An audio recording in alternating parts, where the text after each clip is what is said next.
Hello, my name is Dr. Debaruti Khaldar and I'm the professor for Department of Research, United World School of Law, Gandhinagar, Gujarat.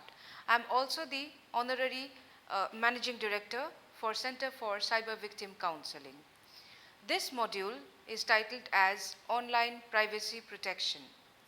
This module will help us to understand the concepts of online privacy and privacy protection and protection measures, the responsibilities of the service providers in online privacy protection, the Indian regulatory provisions regarding data privacy and online privacy and practical needs for the creation of awareness among people about online privacy and privacy protection.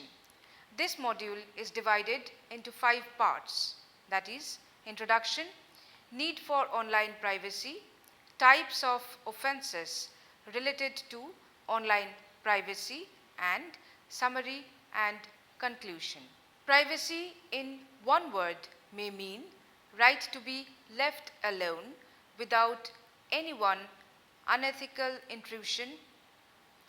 Warren and Brandeis highlighted right to be let alone as the center point of the concepts of right to privacy.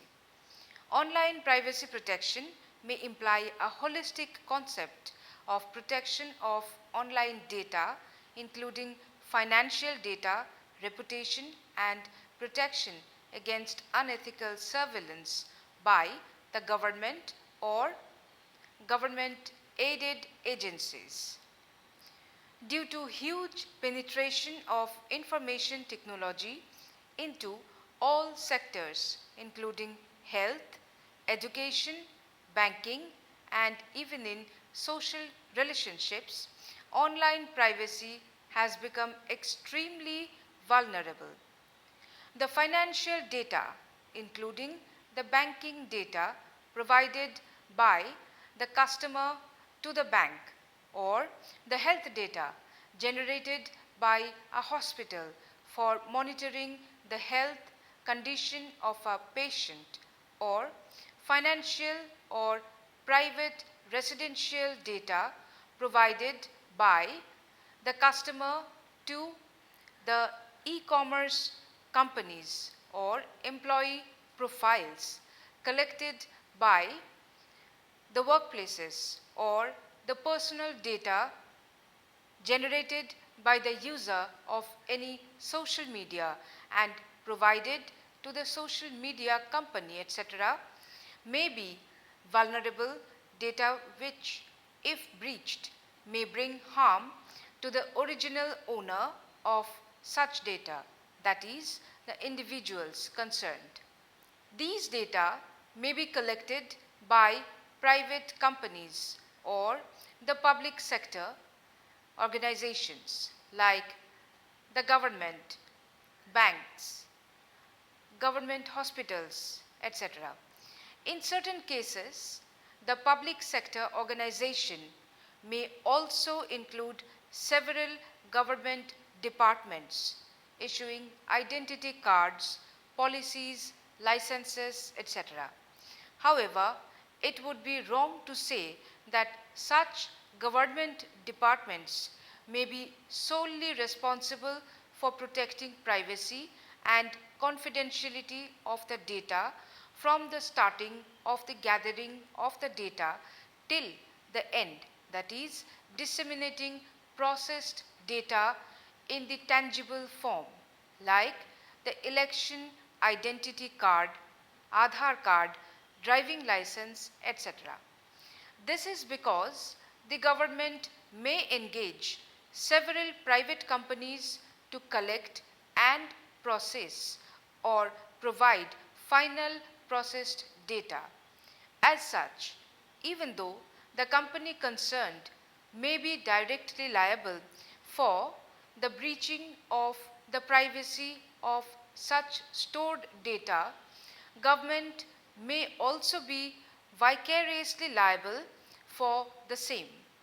It may be pertinent to note that the term online privacy is not defined under any law in India, but the Information Technology Act defines data under Section 2(o), which states as follows.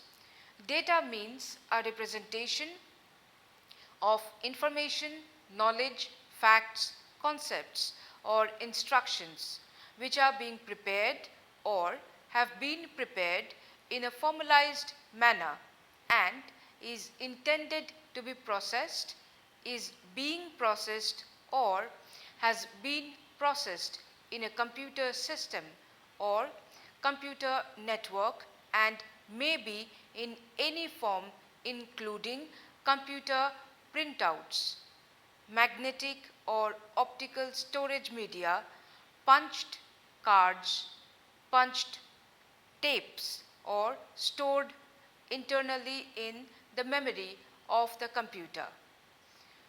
It may further be pertinent to note that the information technology reasonable security practices and procedures and sensitive personal data or information rules 2011 under section 3 defined sensitive personal data as password, financial information such as bank account or credit card or debit card or other payment instrument details, physical, psychological and physiological health condition, sexual orientation, medical records and history, biometric information, any detail relating to the above clauses as provided to body corporate for providing service,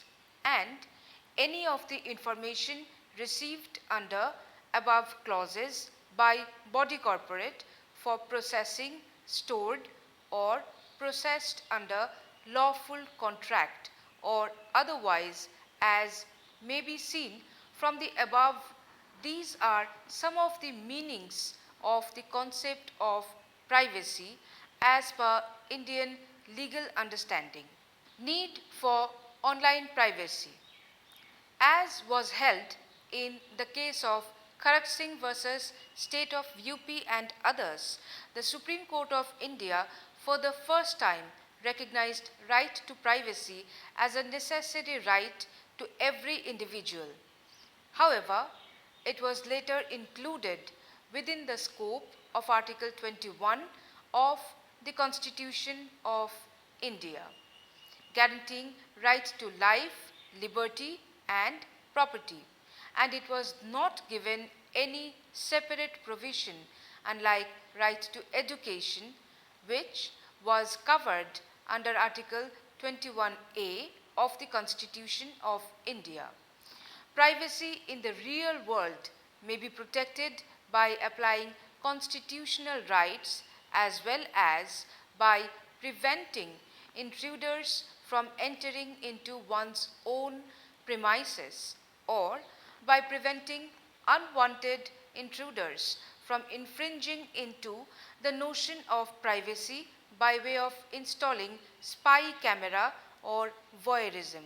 But in the virtual space, protection of privacy may arise several issues, including questions regarding liability of the body corporates who preserve the data, what types of data may be categorized as that which may need privacy protection, and why it should be protected, the types of data that may be stored by the body corporates and their usage of data through information and digital communication technology are as follows. Financial data for banks and e-commerce, health data for medical and social welfare scheme, education data for higher education, employment, private data and social media, and for digital communication and general individuals' data for government identity.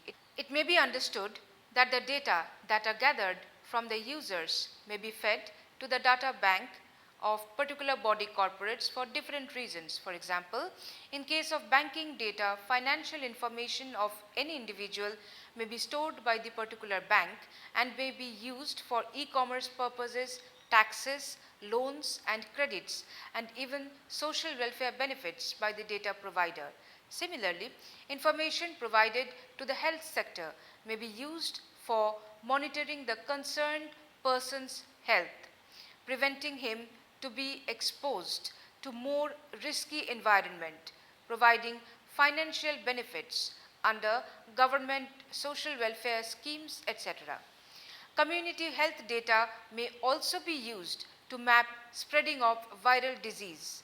Further, individual personal information including date of birth, names of the parents, children or spouses, etc., which may be generated by the government for various purposes and schemes including election, common database, ration card, etc., may have multi-purpose needs. Day-to-day communication generated via digital telecom and information technology services may also be considered necessary for keeping records of important personal, corporate or government communications, or even to detect several criminal behaviors of individuals targeting individuals, corporates or government organizations. Such data generated by various organizations may also be beneficial for securing right to education for children, getting higher education or for employment. Types of offenses related to online privacy. As has been seen in the above, data can be gathered and stored by body corporate for several purposes. Privacy infringement related to offenses may happen targeting three types of targets, that is, government, corporate and private individuals. The offenses related to online privacy can be discussed under following heads, namely unauthorized access to the computer, computer network and the data. Popularly, this is also known as hacking. As per the Information Technology Act 2000, amended in 2008, unauthorized access to the computer, computer system and computer network and data without the permission of the owner is considered as a civil offense as well as a criminal offense under sections 43 and 66 respectively. While in case of civil offense, it is dealt under the broader title of penalty and compensation for damage to computer, computer system and others. Offender is made liable to pay compensation of not more than 1 crore to the victim. In the second case, it is dealt under the broader term computer related offenses and 3 years punishment or a fine of an amount which may extend to rupees 5 lakhs or both is prescribed. Unauthorized access to computer, computer network, etc. may even cause grave offense like defacing government and private websites, stealing of secured government data, or may even cause cyber terrorism, identity theft and impersonation. As this term suggests, fraudulent use of usernames, passwords, authentic names, identity cards, designation, photograph, etc. may result in identity theft for financial and emotional cheating. In such cases, the stolen identity or the identity thus modified in unethical and illegal manner may result in impersonation. The Information Technology Act 2000, amended in 2008, prescribes punishment for identity theft by way of imprisonment for a term of 3 years or with fine or both, under section 66C and also under section 66D. Impersonation with similar punishments. Similarly, Indian Penal Code also prescribes punishment for impersonation by way of financial cheating under section 417, 419 and 420. Phishing. The meaning of phishing may best be explained with the help of definition of the term provided by web companies like Google. According to Google, phishing is usually done through email, ads or by sites that look similar to sites you already use. For example, someone is phishing might send you an email that looks like it's from your bank. so that you will give them information about your bank account. Phishing emails or sites might ask for usernames and passwords, including password changes, social security numbers, bank account numbers, PINs, that is personal identification numbers, credit card numbers, your mother's maiden name, your birthday. Phishing is essentially an economic crime whereby financial data may be breached and unauthorizedly accessed by trick. Under the Indian laws, phishing is regulated both under the provisions of Indian Penal Code as well as under Information Technology Act. Data theft. While the concept of data theft may be understood in the light of the above mentioned offenses, data theft may also happen in corporate houses by employees or any other persons or group of persons who may breach the confidentiality for knowing about the official secrets, profiles, or salaries of other employees, or even financial information of the company concerned. Data theft may also occur targeting private persons whose private documents or photographs, etc., may be stolen for causing financial harm and reputation damage. Cyber stalking. Commonly, cyber stalking means repeated following or monitoring a person to commit harm. According to Bosage, Griffiths and McFarlane's, cyber stalking is a group of behaviors in which an individual, group of individuals or organization uses information and communication technology to harass one or more individuals.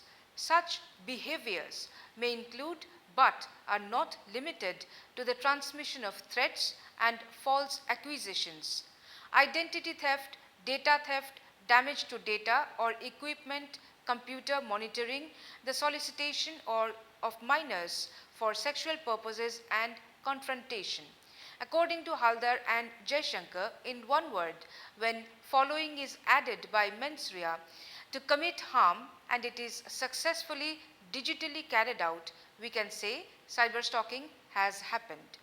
In many jurisdictions, including India, cyber stalking has been perceived as a crime solely against women. The Indian Penal Code under Section 354D therefore defines cyber stalking as any man who follows a woman or contacts or attempts to contact such woman to foster personal interaction repeatedly despite a clear indication of disinterest by such woman, or whoever monitors the use by a woman of the internet, email or any other form of electronic communication, or watches or spies a person in a manner that results in fear of violence or serious alarm or distress in the mind of such woman, or interferes with the mental peace of such woman, commits the offense of stalking. However, we need to understand that cyber stalking may happen to people irrespective of their gender. Unethical surveillance. While for national emergency purposes, digital surveillance may be imposed by the government to regulate terrorism activities or offenses against the nation or humanity as a whole.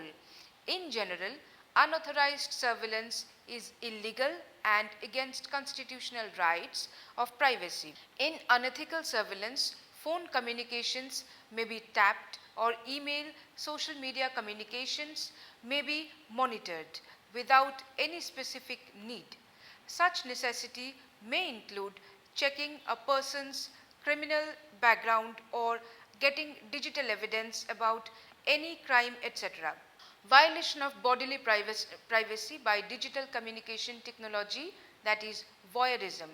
Violation of privacy has been addressed by the Information Technology Act 2000, amended in 2008, as well as by Section 354C of the Indian Penal Code from the perspective of capturing images of the private body parts of an individual.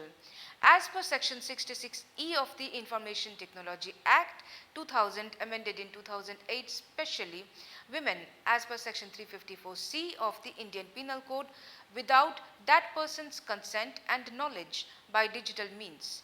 Section 354C of IPC has further expanded its scope by covering the act of disseminating such images without the consent of the person whose private body parts were thus captured. In a way, voyeurism may mean upskirt photography or secretly capturing the private body parts and also storing those images in one's devices, as well as disseminating the same to others without the victim's knowledge. Both Information Technology Act as well as the Indian Penal Code prescribes punishment for imprisonment for 3 years or fine or both. Morphing. Morphing in general means doctoring a genuine picture to provide a false impression. Examples for morphing can be digitally changing the face of a person in a photograph, etc. In the context of online privacy, it may often be seen that individuals, especially girls and women, may be victimized by morphing, whereby their faces may be used to create nude or porn images by attaching the face to the nude body of other women. Morphing may be a separate criminal behavior or may be associated with other online privacy infringement offenses, including hacking and identity theft. The Indian laws address morphing mostly from the perspective of creation or production or dissemination of sexually explicit materials. Revenge porn. Revenge porn can be defined as an act whereby the perpetrator satisfies his anger and frustration for a broken relationship through publicizing the false sexually provocative portrayal of his or her victim by misusing the information that he may have known naturally and that he may have stored in his personal computer or may have been conveyed to his electronic device by the victim herself, or may have been stored in the device with the consent of the victim herself, and which may essentially have been done to publicly defame the victim. Revenge porn is slowly being recognized as an offense connected with online privacy in India. There is actually no focused law to prohibit revenge porn in India right now. Summary and conclusion. Readers may note that online privacy is an essential substance in the present day. The generators of data, that is, the private individuals, may contribute their personal and sensitive data to the body corporates. Body corporates are any company and includes a firm, sole proprietorship, or other association of individuals engaged in commercial or professional activities. These body corporates are liable to provide protection to the personal data stored with them. However, often body corporates may escape their liabilities due to third-party liability policies and due diligence policies, which states that they would not be liable in cases the infringement of privacy has occurred without their help, or the users knowingly did not use the privacy safety mechanisms that were provided to them by the body corporates, etc. India is yet to have a full-fledged law on online privacy protection, since the Privacy Protection Bill 2012 is yet to be promulgated as an act. Further, several of the offences related to the online privacy are yet to get legal recognition. However, the government as well as several NGOs and other body corporates themselves from time to time provide several guidelines or tips, etc., for the common citizens to protect themselves from online privacy infringement. These may include the followings: not to tell others about the ATM PIN, not to respond to hoax calls about banking details, not to chat with strangers online, not to share personal pictures and information with strangers, etc. Thank you.